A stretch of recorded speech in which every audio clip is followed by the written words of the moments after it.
quotes that really stuck with me from the book is, here, I'll just read it. It's not merely that Apple has exploited Chinese workers. It's that Beijing has allowed Apple to exploit its workers so that China can, in turn, exploit Apple. Can you explain that?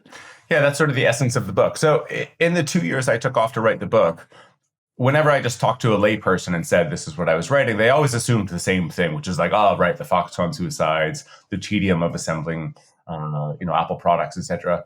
And, they would rightfully say that because that's the only story we've covered over the last 25 years.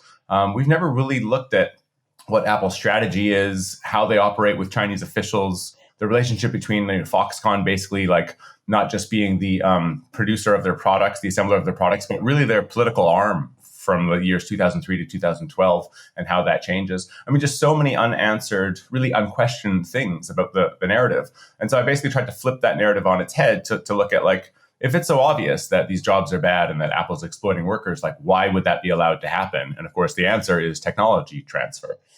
That Apple was an epic contributor to China's advancement in electronics over the last 25 years.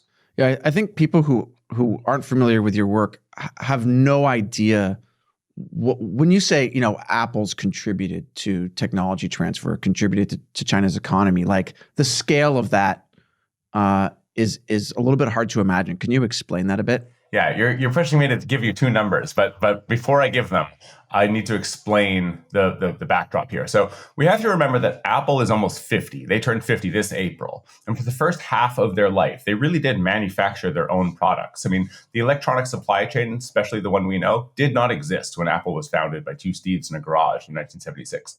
So their founding ethos is that you control your own destiny through manufacturing. And if people remember Steve Wozniak's skill set, he could take apart circuit boards and reassemble them with better parts and sort of both make them cheaper and make them run faster at the same time. That was sort of his genius. Steve Jobs was the marketing guy and the visionary. So when they begin to become extremely successful in the late 70s and throughout the early 80s, they're manufacturing their own products down to the circuit boards. The companies that are founded a decade later that have cloned the PC, they're not like that. They begin to focus only on operational efficiencies, but they're doing it through outsourcing because the likes of SEI, Celestica, Jabil, Selectron, these are these Foxconns of their day. Some of them are still around. Most of them are still around. But they're not really orchestrating the product the way that Apple does. They're just relying on these companies to build their products and even to some extent design their products and then just badge them with a Western logo. And so it's not in their founding DNA that these PC companies that follow IBM to really care about manufacturing.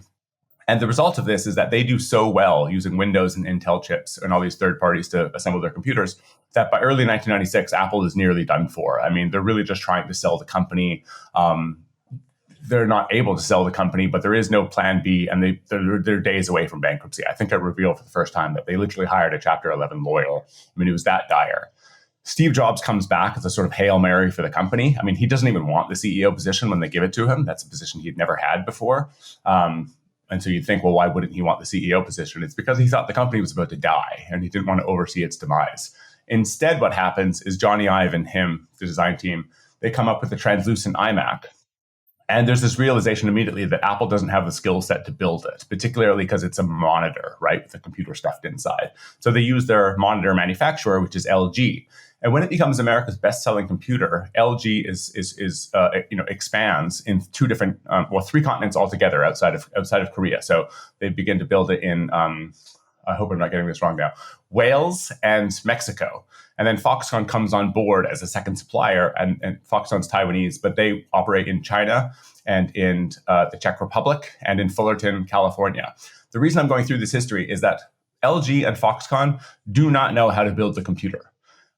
So they need to be trained. So this is the origins of Apple sending out its best manufacturers, its best engineers to Asia to train all of these forces how to actually accomplish this stuff.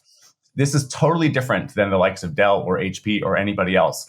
because, I like to joke, what's your favorite Dell computer from the early 2000s, right? Because nobody has one. You probably can't even name a model. Whereas with Apple, there's like 14 different things that we could all debate about and be excited about, with nostalgia 25 years after the fact.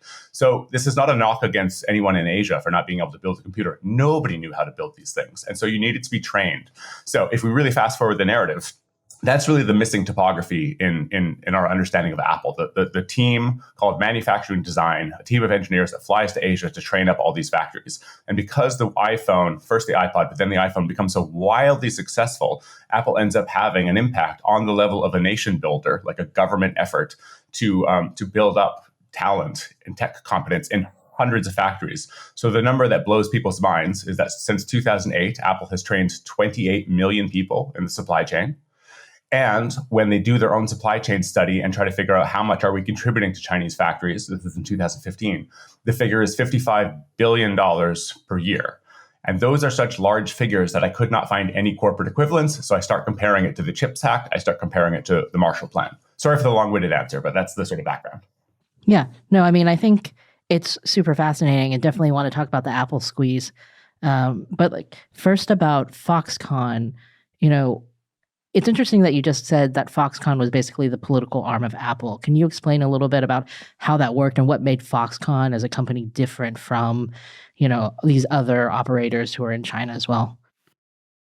Yeah, I have a pretty wonky answer in the book, so I'll try not to get too into it here. But Foxconn is doing something different than all the Taiwanese competitors at the time in the late 1990s, which is to say they're all becoming ODM, original design manufacturers.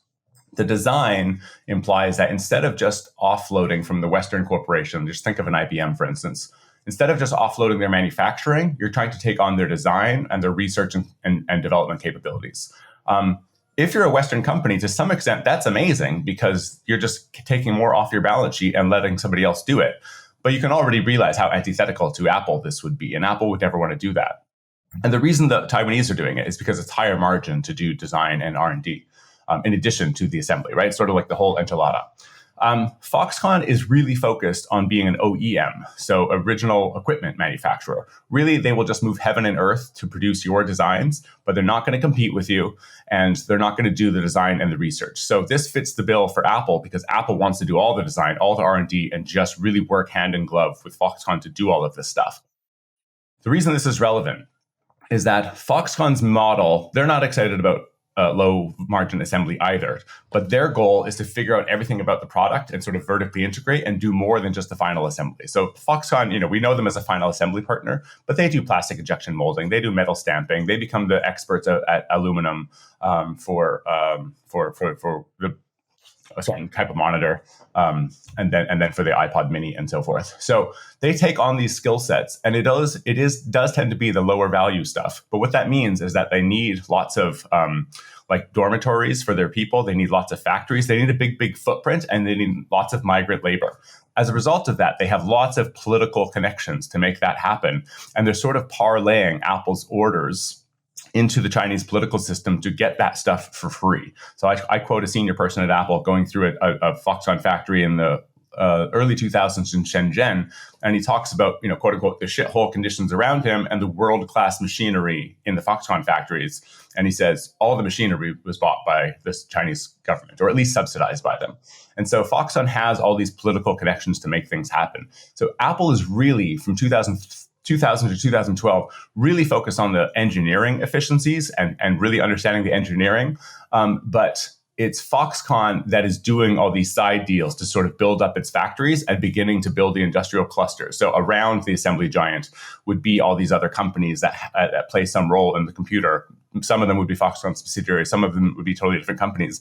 But Apple didn't really play a direct role in that, which is strange if you understand how obsessive they are about the details. But Foxconn was just this great trusted partner. And then to fast forward in the narrative, or indeed to talk about the prologue, that all changes when Apple is sort of attacked at the highest echelons of the Communist Party. And they begin to realize we need to understand this ourselves. We need to do this ourselves. And the people involved in this shift really talk about Apple going from complete ignorance about Chinese politics to mastering it today. That was just one clip from our hour-long podcast. I invite you to watch the whole thing at our community platform, ChinaUncensored.tv. We rely on your support to keep making this podcast, so join us and you'll get all the full-length podcasts, audio downloads, exclusive live streams, and lots more stuff. So go to ChinaUncensored.tv and subscribe. I'll see you there.